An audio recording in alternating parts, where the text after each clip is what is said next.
Sue, thank you for that introduction.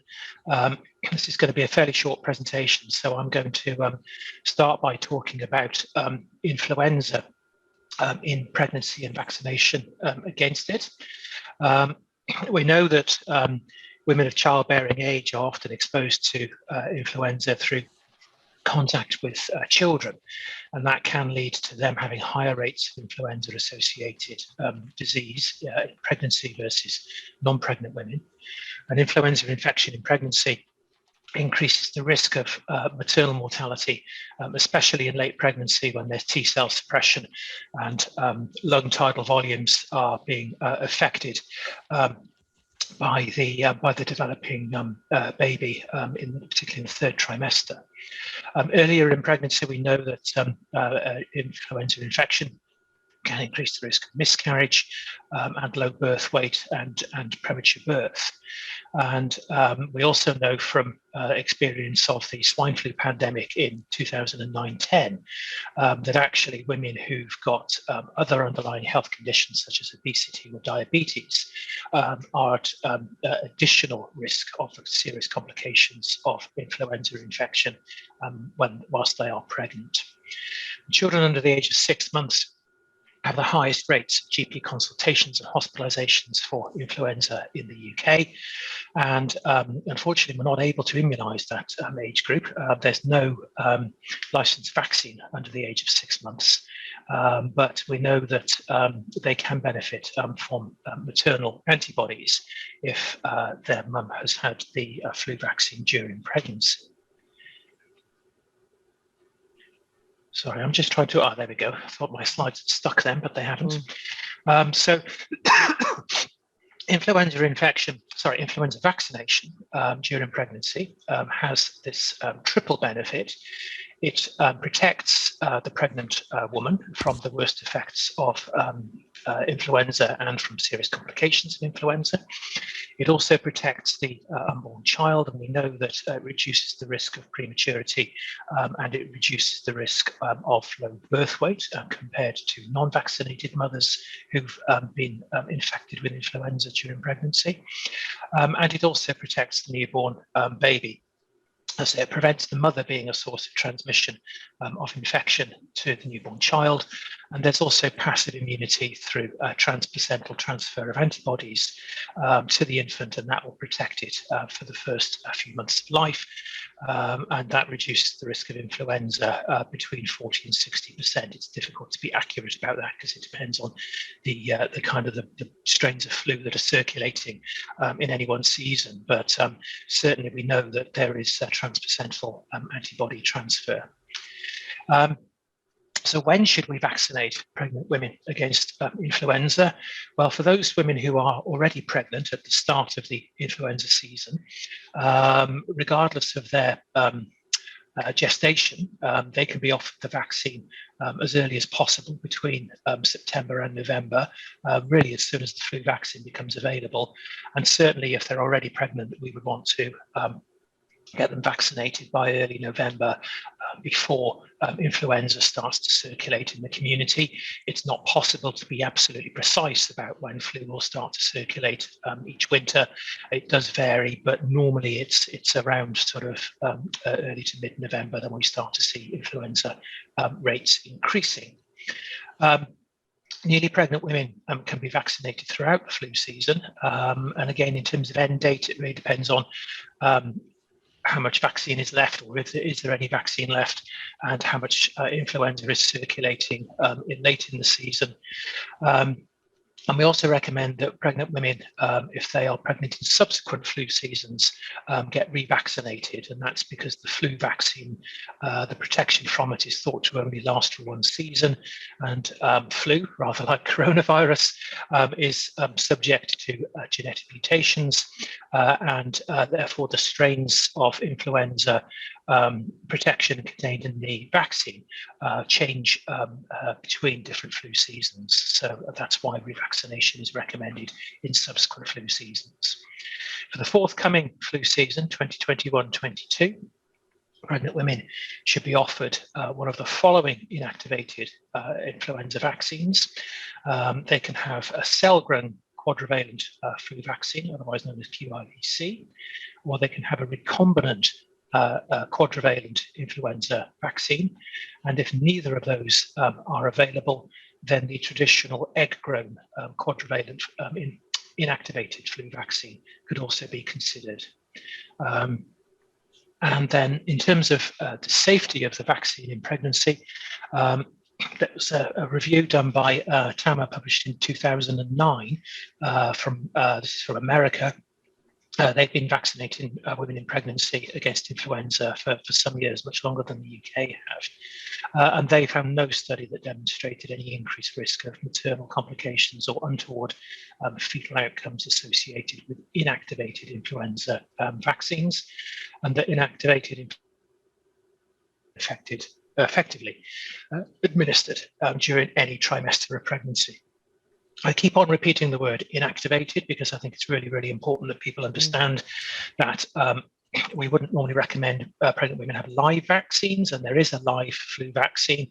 There's a nasal spray vaccine that's given to children between the ages of 2 and 17 years. The flu vaccine that's recommended for pregnant women is they're all inactivated. There's no live virus in there. There's no virus that's going to replicate, and it can't cause infection in either in the recipient or the baby. So that's why we give inactivated flu vaccines in pregnancy. In terms of uptake, it's actually quite difficult to measure vaccine uptake in pregnancy. You can see there that we normally get somewhere in the mid-40s percentage. But I think that there are difficulties around estimating uptake. One of those being that the way in which we count the numbers is that it's any pregnant woman who's coded as pregnant in their GP practice between, I think it's between September and the end of February. And that means that if they're pregnant at the very start of the flu season and quite late on in their gestation, they may actually have delivered before there's an opportunity to vaccinate them. So it's actually quite a difficult thing to count. And I know that colleagues in the flu team at PHE are looking at doing some additional studies in the forthcoming season to see if we can get some data from, or calculate the data slightly differently to see if we can get a more accurate figure. But that's where we're at in England over the last few years. In terms of pertussis, this is whooping cough. It hasn't gone away. It's still kicking round. This is a slide that shows the age-specific pertussis rates in England between 1998 and 2012. And you can see there, it actually doesn't matter which particular age group you look at, but what you can see there is that actually pertussis hasn't gone away. And every sort of 3 years or so, you tended to see a bit of a spike. And then in 2012, there was a considerable increase in cases of whooping cough. And whilst there were increases across all different age groups, I think the most significant ones there in particular, I think we've got increases in babies under the age of 3 months, so they won't have been fully vaccinated. And we've also got quite significant increases in 10 to 14-year-olds and 15 plus as well. So that was suggesting that actually it's possibly the adolescents and the adults that were almost like a pool of infection, and that's probably where the infants, where the babies under the age of 3 months were getting their pertussis infection from. So clearly something going on in 2012, and many other countries saw a similar pattern around the same time as well. We don't think the increase in infection rates with pertussis was related to vaccination, or certainly not vaccination uptake, because we had almost 95% uptake of all 3 doses of the primary course during that period. So it's probably, we think, is that the vaccine isn't providing long-term protection into adolescence or into adulthood. They're getting infected, and they're probably infecting very young babies. That's what we think is probably happening there.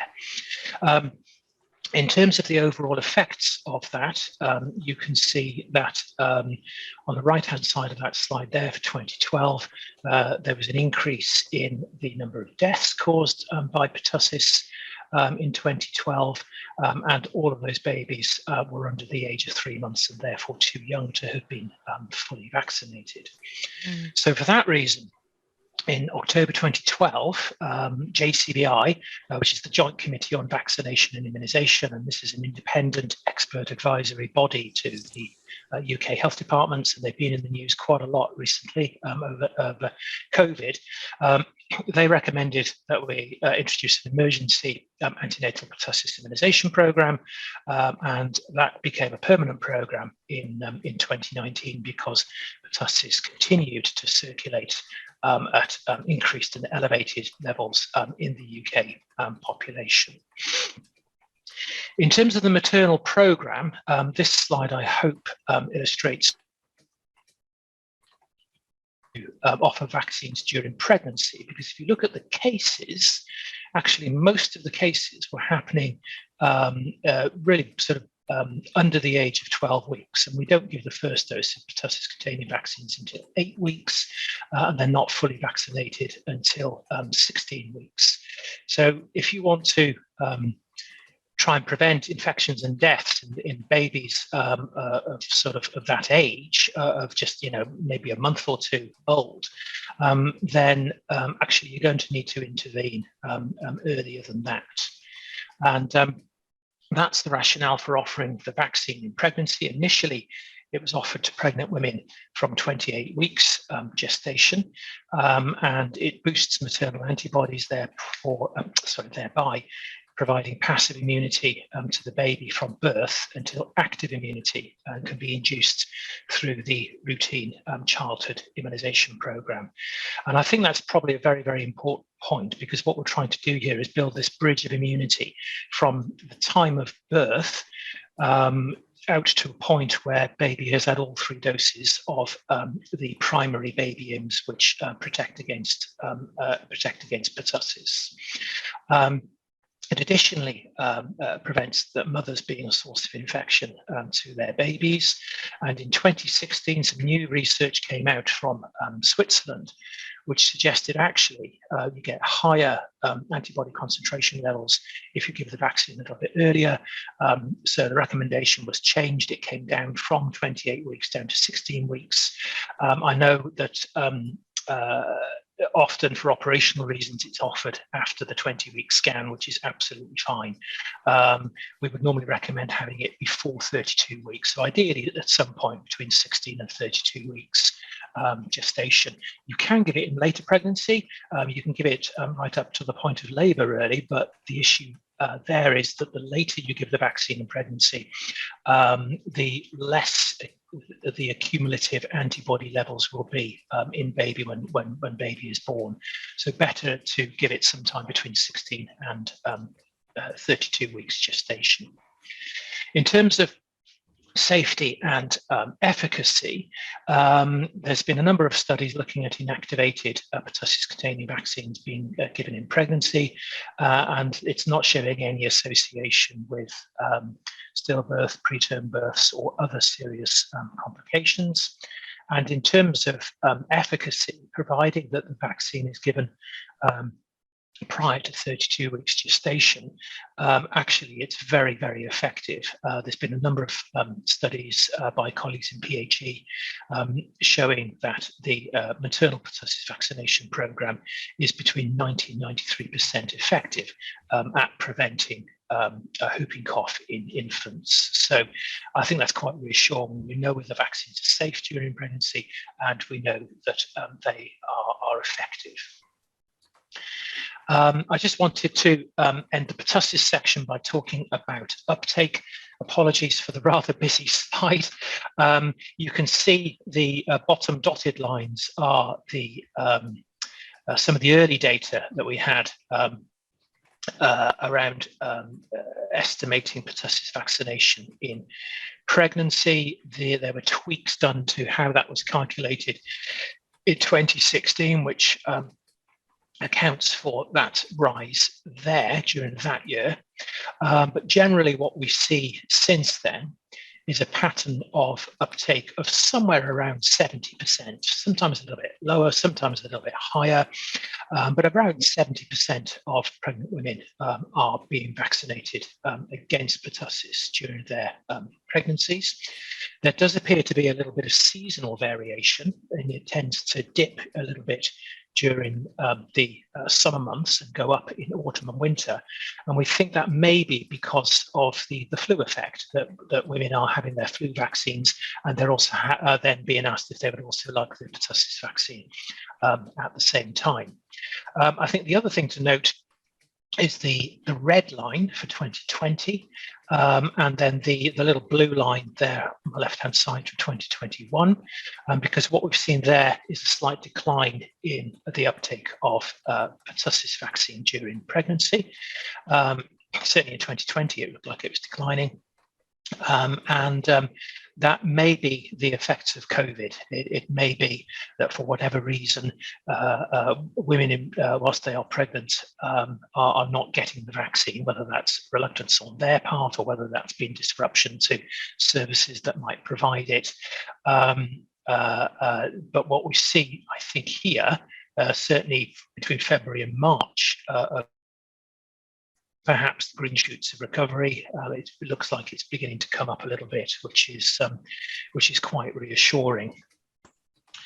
And I just wanted to end by talking through some of the resources that we have around influenza and pertussis vaccination in pregnancy.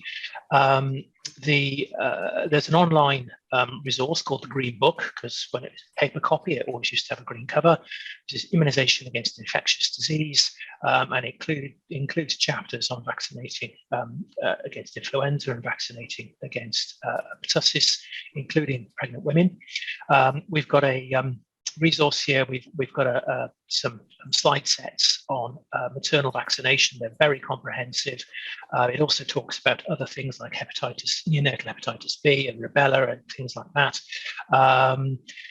Vaccine update. If you're an immunizer, then that's a very good resource to subscribe to, and it's free from us.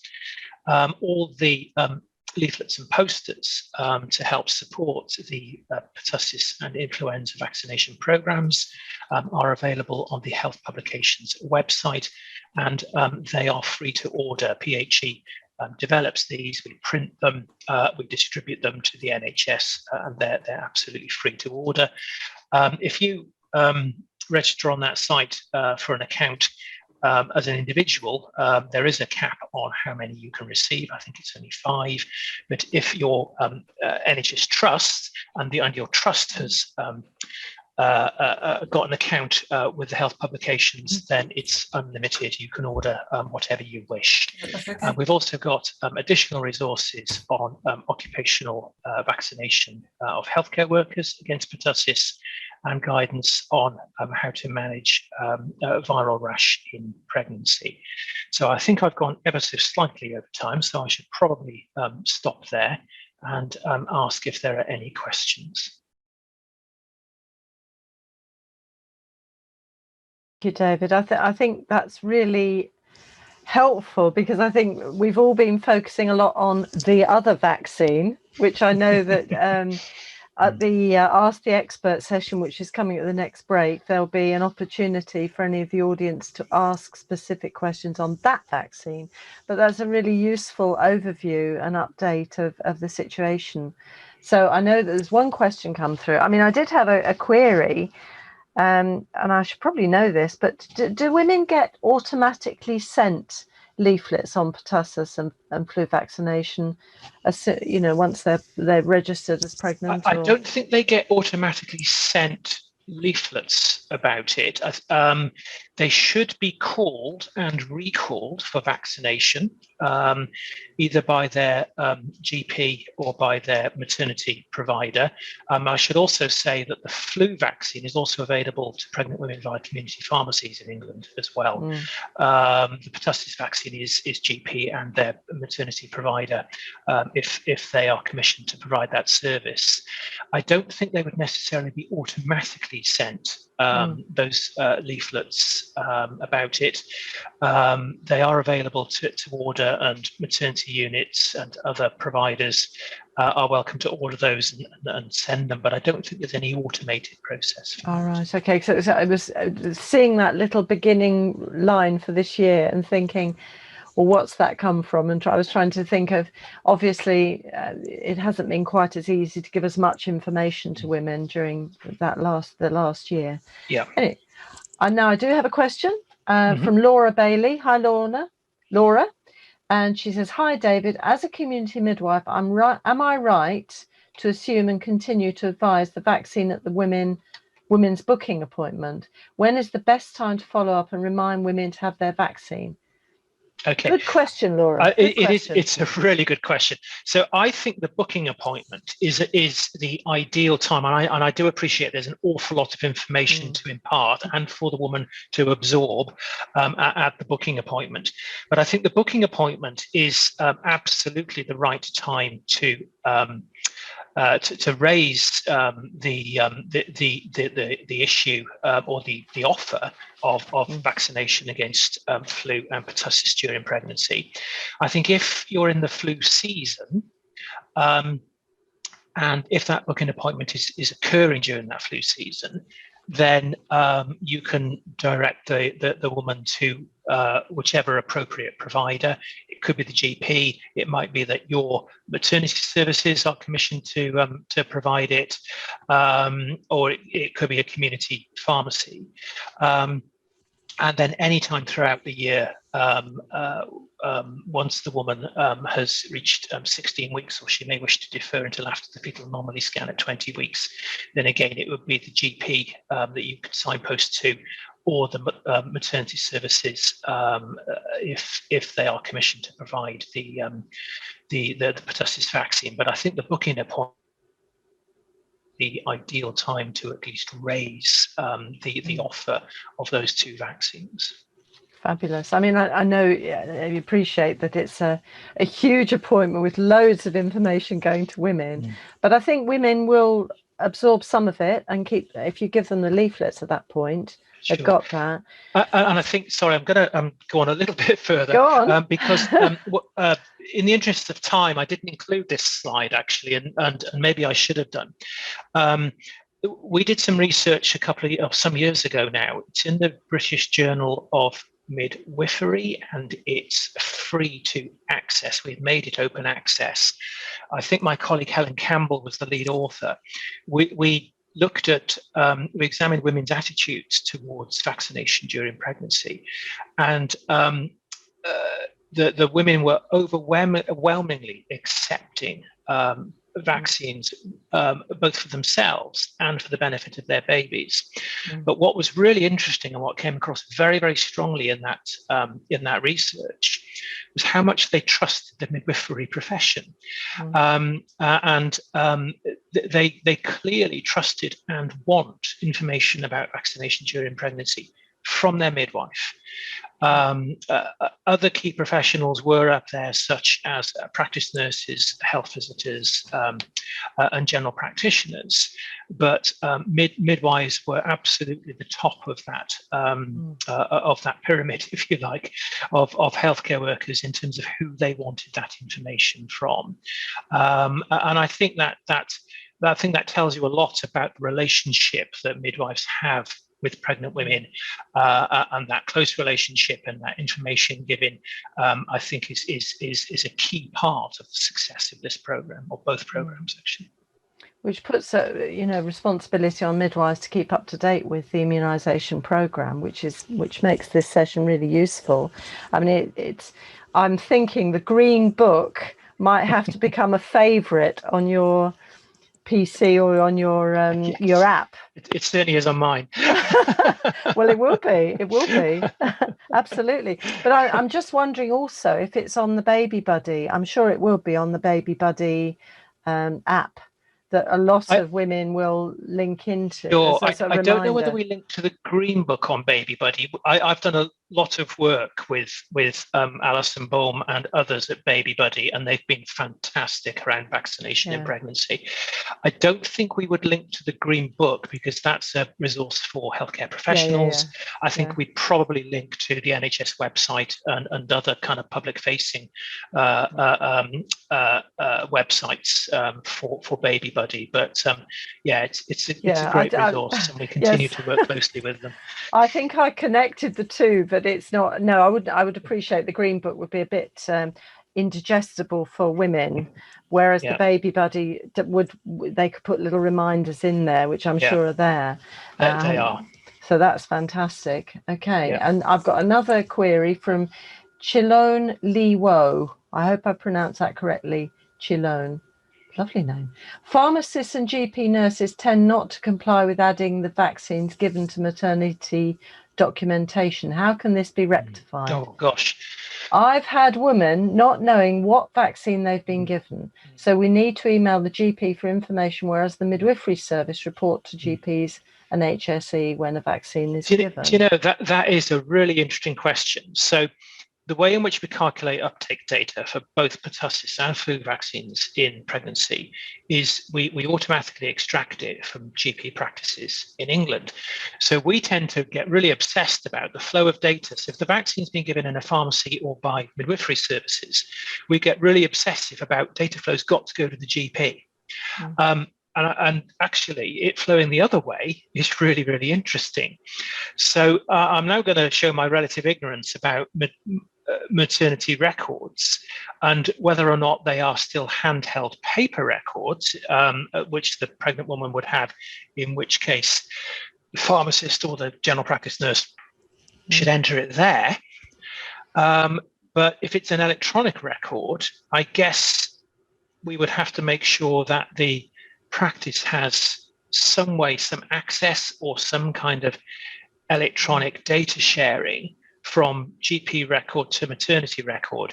And hand on heart, I honestly don't know whether or not that exists. Okay, well, that's, but it's something for me to take away and have a think about now. That's obviously your afternoon homework. I mean, I'm just wondering also, how does this connect with the new NHS app, which you can access? I don't know if audience within the UK have tried this out, but you can you download your NHS app and you can get into your GP's records. It's fantastic. And that's got all your vaccines or whatever.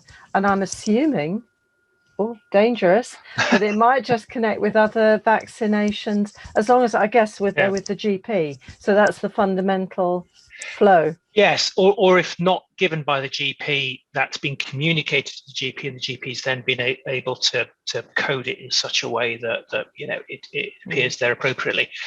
Sue, I think that means I've got a bit more homework to do, actually. I'm afraid you might have. But I wonder if with the vaccine, as is now, some of these systems are going to be smoother. I wonder. I really hope so. I mean, I think we'd all like to see greater interoperability between different IT systems and get it all joined up. I think that would be really, really useful, and maybe the app that you've described is going to help us do that. Fabulous. I think this is I can sneak in one more question from Heather Franklin. We've started using Badgernet, which is online. There's no reason why a woman cannot be given her vaccine info on a slip like a prescription that can be added by the next healthcare professional she sees. Okay. Right. Thank you. I must confess I've not heard of Badgernet, but again, I'll add it to my list of homework. I've got a notepad by my side here.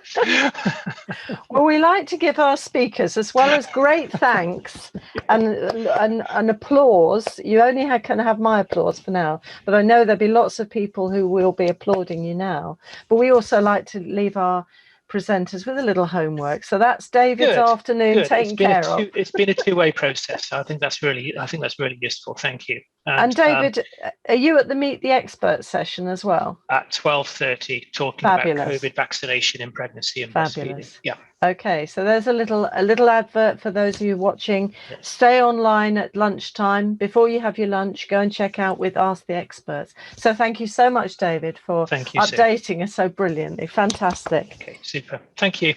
Okay, we're now moving swiftly, as we do, on to A2, seminar A2, and we're welcoming Dr. Bethan Collins, who is Head of Occupational Therapy, School of Health and Society at the University of Salford. And Bethan is going to be talking about the experiences of blind and partially sighted women, what midwives should know, what we need to know. So welcome, Bethan. The screen is now yours. You have to put your sound on, that's it.